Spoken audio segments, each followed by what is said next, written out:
Welcome, everybody. Welcome to this latest edition of our webinar. Happy to have everybody here, and especially happy to have Jay-Z as our guest. Welcome, Jay-Z. Before we kick it off, a few housekeeping notes. We will be recording this session and make the link available afterwards. We tend to get a lot more engagement on the video than we have people actually participating live, but we still offer both versions and are very happy to do so. Please keep your microphones muted in the first 25 or 30 minutes of the webinar. I will have the privilege of asking Jay-Z questions. You can leave questions in the chat or wait for the Q&A that we'll have at the end. And then you can unmute yourself and we'll have a Q&A session.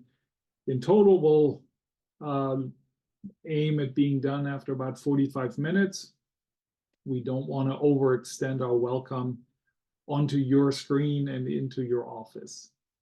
With that said, Jay-Z, welcome again. I let you introduce yourself. Who are you and what makes you the perfect guest to talk about podcasting? Thanks, Henning. Well, everyone, please call me Jay-Z, like the rapper. I am an expert in podcasting and AI. Not always together, but sometimes podcasting and AI come together. And what makes me an expert is that as a solopreneur, I was able to start my podcast in less than 1 week, grown it to 50 episodes, and now help other people, other fractionals and solopreneurs like yourselves, launch their businesses and get more clients the same month via podcasting. Well, we appreciate you sharing your experience. I'm sure in communities like Fractionals United or others, that sharing is greatly appreciated. Every solopreneur looks for peer-to-peer advice. Can you tell us a little bit about what brought you to this point that you are now a founder and solopreneur yourself? Yes, so I started as a designer and then became a product manager in SaaS, tech, fintech, social media tech, and then became a founder.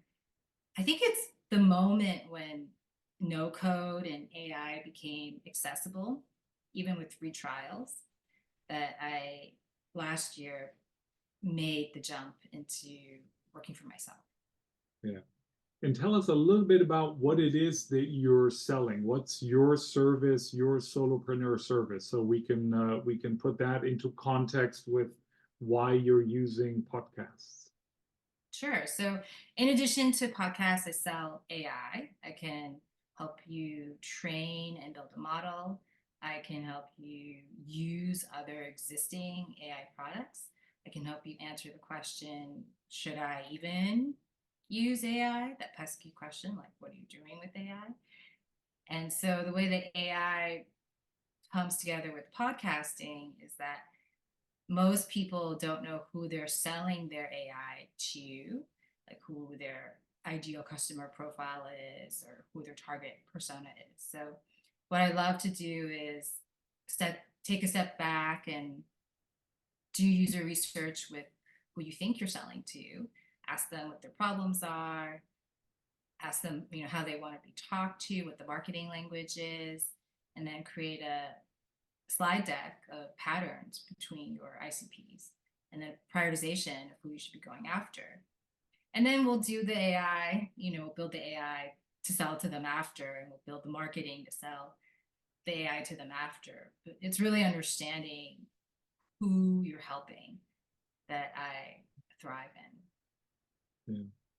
So when you launched your business, you obviously were faced with the question, how do you engage with your ICP and how do you get them to respond to your outreach and how do you get them to buy into your services? what made you choose podcasts as the way to do this? Yeah, so a lot of people have this still like working in corporate mentality where they're gonna apply for a job, right? But as a fractional, there is really no job listing that's like, I want a fractional chief product officer. Every CPO I know does that through referrals and past relationships. So how do you tap this hidden job market where there's no posting? And I didn't really do it intentionally, but every podcast guest I had was actually a leader, a prospect with the decision rights and the budget to hire someone like me. And then they would just tell me, I would ask them, like, what are your problems now? You know, because that's my superpower. What are your problems now? And then they would tell me after the podcast. And sometimes they'd want to hire me for product. Sometimes they want to hire me for marketing. And sometimes it was a combination. So they kind of led me to continue podcasting to my prospects. Mhm. In the invite to this podcast, we quote a 50% response rate, and I believe that number comes from you.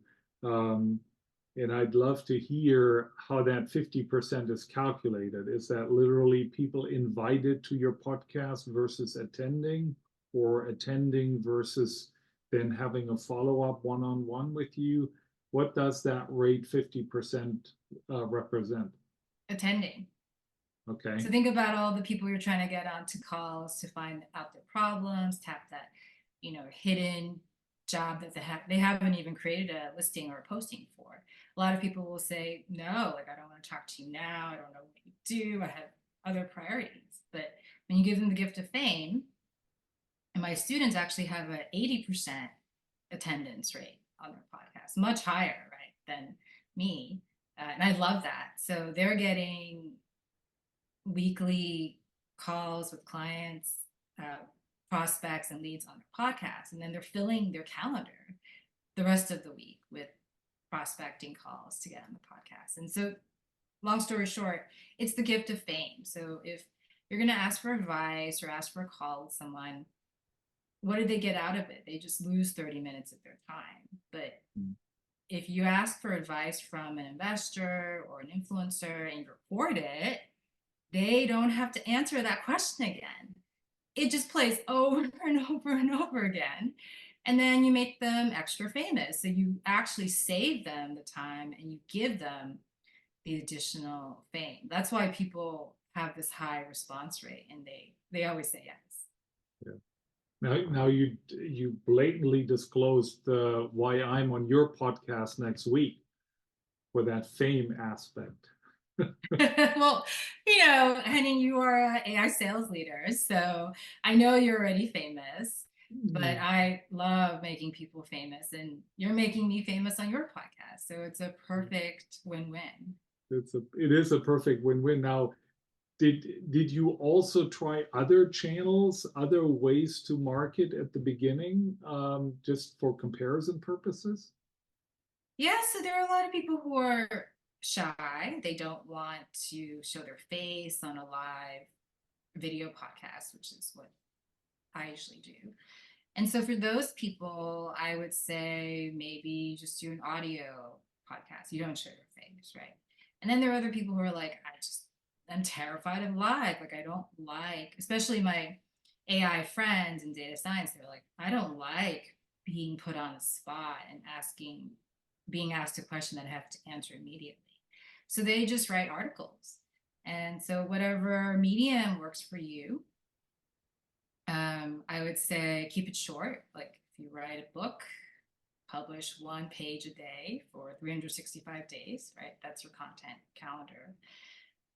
But I wouldn't hide behind all this media and technology and have a calendar that's empty.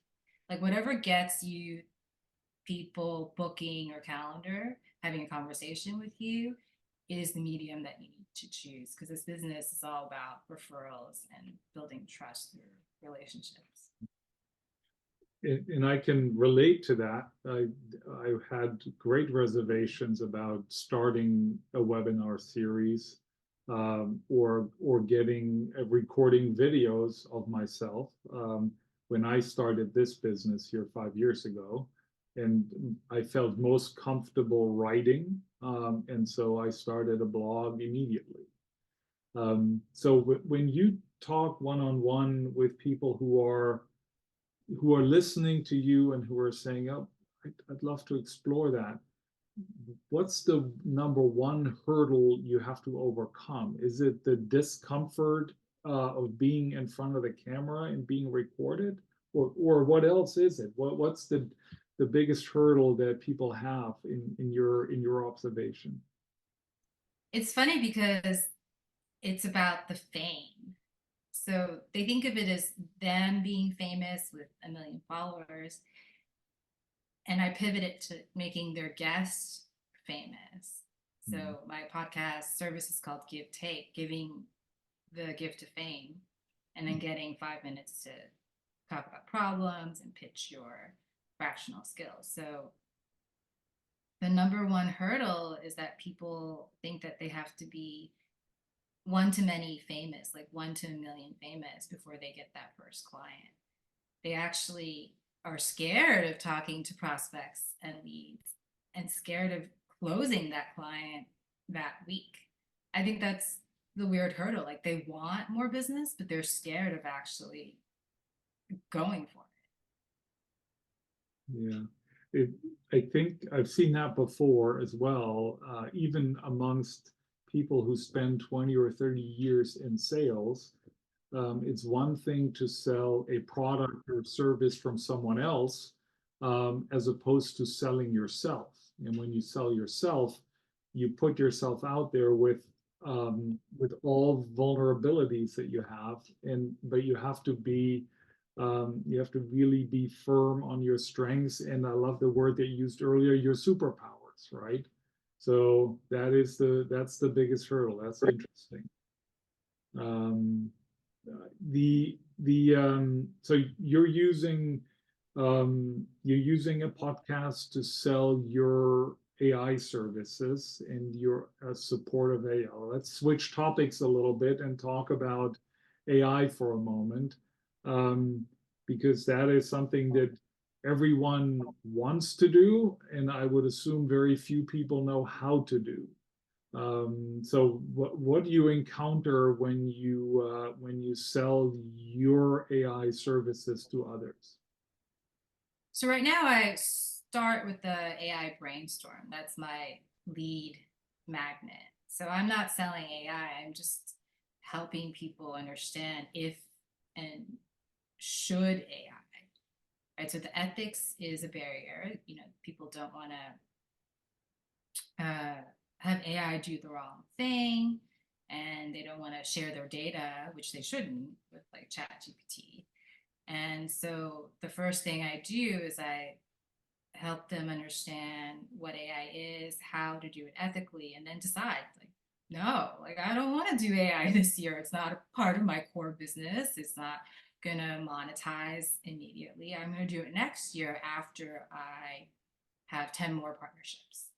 Right. So at least they get to answer that question for investors and all the trendy people out there. Like, no is a great answer because it's like, well, why not? Like, you must have a educated, informed thought process behind it, right? And then for the people who are yes, they're like, oh, okay, I can start in this easy way that helps me save time and money this week, like not next year. And so we prioritize, using product frameworks, what the first place to start is. But I think no is a great answer. Hmm. So when people say yes, what's a typical process for you to help them get started?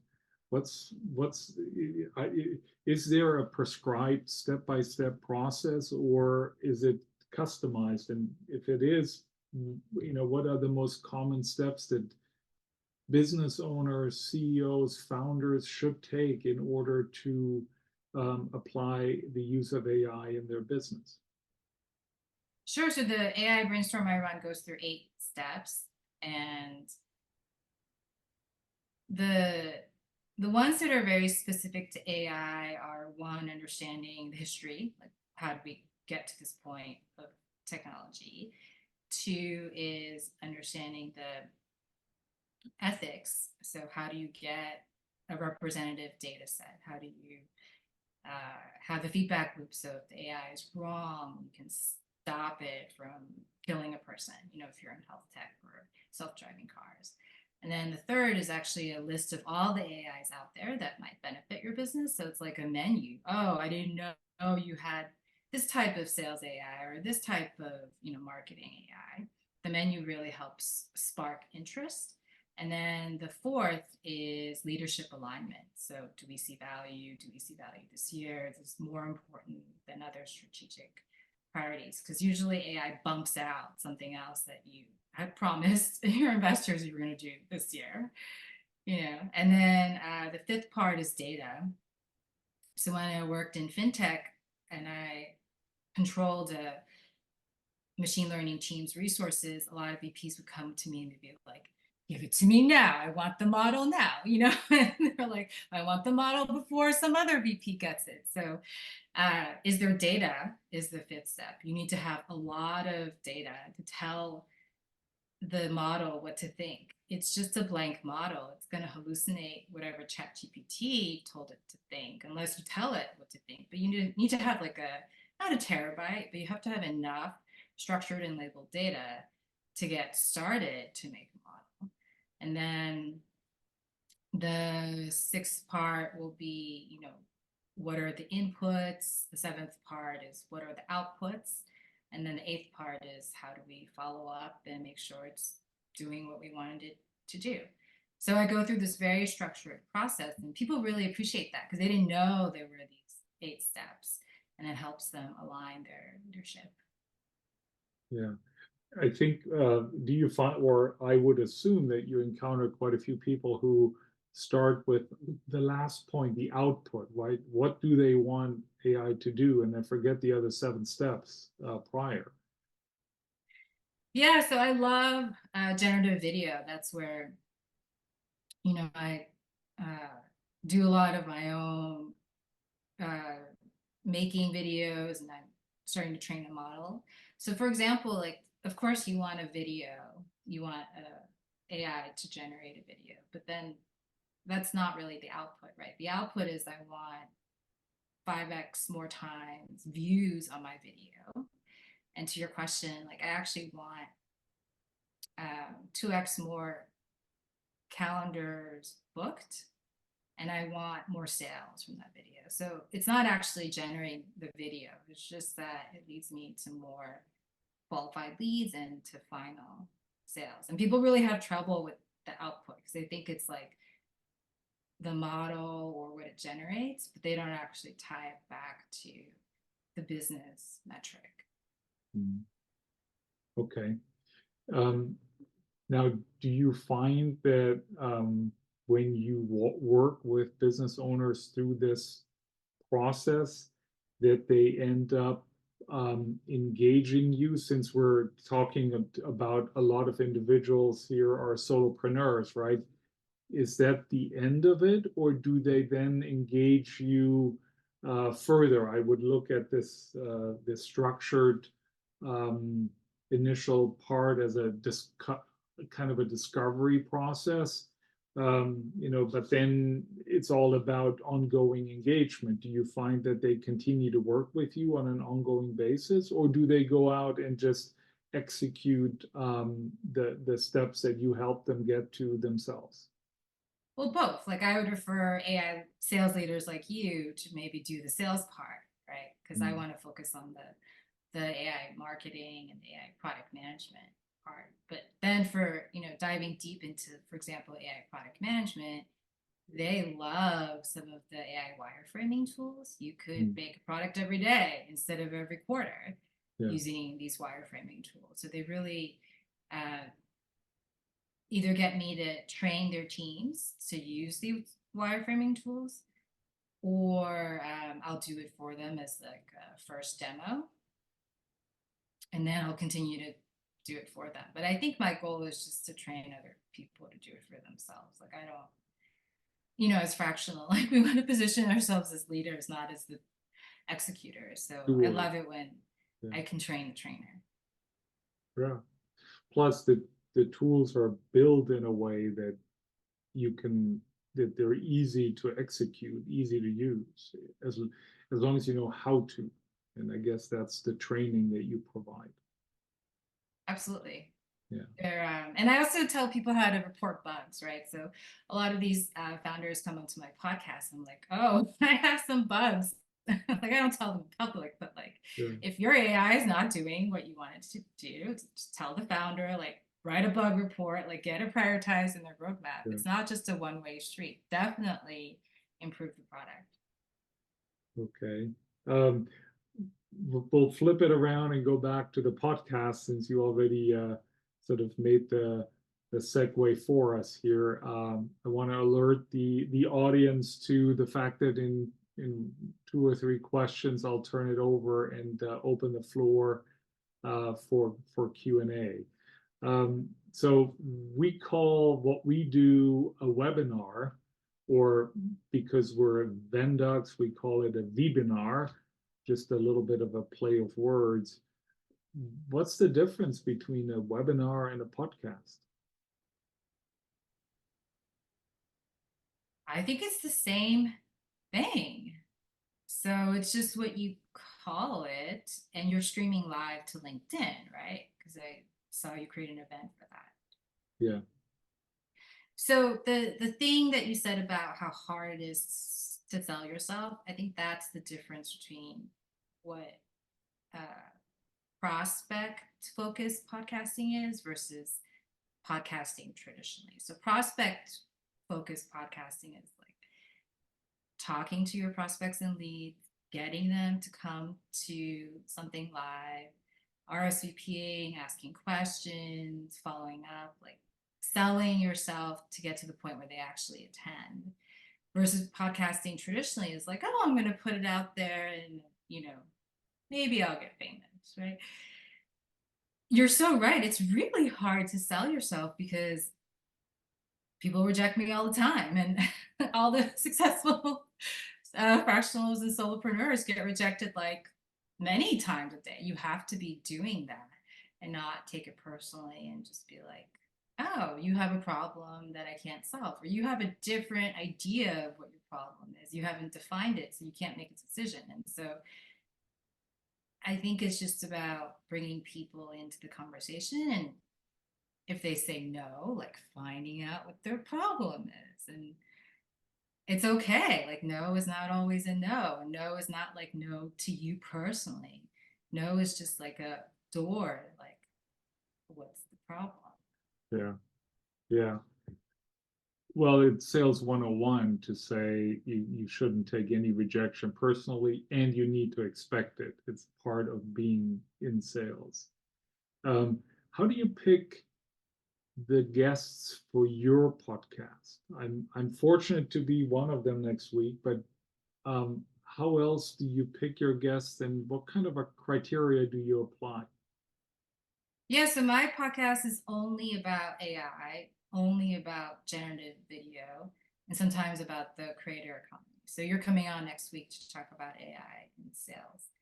And so I qualify, I see if they have a budget to perhaps hire me in the future, right? So I'm looking for people who've already launched and um, don't have enough time, like need help.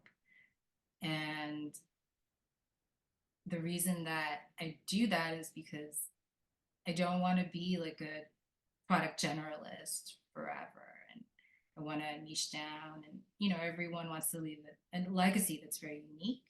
And so that's why I pick a focus for my podcast instead of talking about everything in product management or everything in AI. Great. Well, thank you, Jay-Z. I really appreciated the fact that I had the privilege of speaking with you. Let's open the mics. Anyone who has a question, just unmute yourself, introduce yourself, and ask the question. I think, John, you were the first. Yeah. Hi, Jay-Z. My name's John Ford. I'm going to actually go off as a courtesy, go off video here. So my question to you is more so how long, what is your current following for your blogs and for your podcasts and how long did it take you where you felt you had a sufficient volume of followers to promote? I probably only have a couple of hundred people on my email list, and I have almost 5,000 followers on LinkedIn. LinkedIn, So yeah. I hunt down like my ICP, which are, product and marketing leaders and founders of generative AI companies. And so I don't need more than like 10 of them at a time because I'm figuring out what their problems are. And then I'm figuring out if they want to be on the podcast and if I can sell them something that they want to buy right now. So I'm not interested in the following. I'm interested in everything that happens to get them So, into the podcast as a so just so I guest. make sure I understand, so you typically, for your folks that are invited um, on your podcast, they are a potential customer that Mhm. you can pursue. So do you get obviously inquiries from your followers since they view these podcasts? Like how frequently do you hear back from the audience beyond just the target um, candidate you had for the podcast? It's happened, but I would say then I would get them on a podcast to talk to them more deeply. Okay. Okay. Thank you. Thank you, Thanks John. for the question. Any other questions?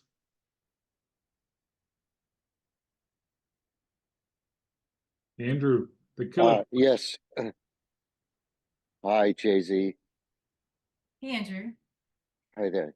Thank you very much. It's a really, really interesting topic. I just want to go back to one strand of what you were talking about, i.e., the video work, where the objective is to increase leads, increase numbers of calendar appointments, et cetera, et cetera. Can you talk a little bit more about how that works from the context of, or from the perspective of a company or a solopreneur who wants more leads, more calendar appointments, more qualified conversations? Mm-hmm. And we expend energy and time and resources to do things ourselves, to write, to be on webinars. Sometimes we outsource lead generation to a third party and we do campaigns, email campaigns, LinkedIn campaigns, all kinds of activities. If I heard correctly, you're talking about replacing Yeah. that effort, that work, and focusing on building one's own AI model to do that work.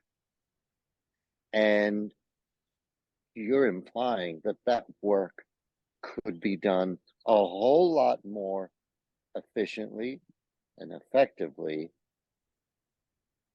uh, essentially, just leveraging the AI.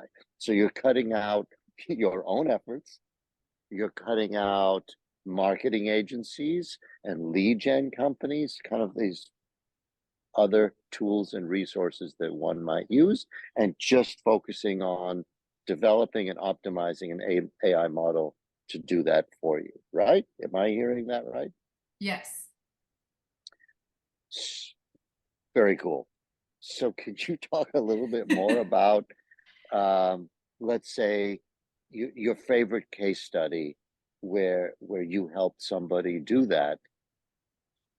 They went from, call it, the 20th century to the 22nd century by implementing what you're talking about. Yeah. How So I'll talk about a client. I mean, just in general, they okay. probably don't want to share their secret sauce. But for example, like on LinkedIn, half their followers are competitors. right? So building custom AI, if I see that their target audience, their ICP is responding, then the AI will warm up the lead. They'll like their posts, then tomorrow comment, then the next day send a hi message. Like this is all AI, right? Not human. And then for the competitors, I'll use the AI to put them on a blacklist. Like, do not let them sign up for a webinar or demo that's going to show the secret sauce. And that's really important because like there's so much free stuff out there that anyone can sign up for. And you really don't want to help your competitors go faster than you. So that's all the like LinkedIn warm up AI that's built. And then comes the human part. So the AI will suggest a message that you could use to reach out with this specific call to action. So is the call to action booking a call? Is the call to action download, a free summary of shortcuts? Is the call to action asking a question? Yes, you're interested or not. So with training, the AI will draft these messages, and then the human, probably the solopreneur or their virtual assistant, would approve. Yes, send this message. No, don't send that message. And that will continue to train the model. So we'll know for your enterprise ICPs, like you're not going to ask them to book on your calendar. Like they're going to click on that link and then just get distracted. You're going to ask them to reply yes to the message. But then maybe for smaller middle tier, you might ask them to book on your calendar. So the AI gets trained on how you approve and disapprove the messages. And then time comes for the call.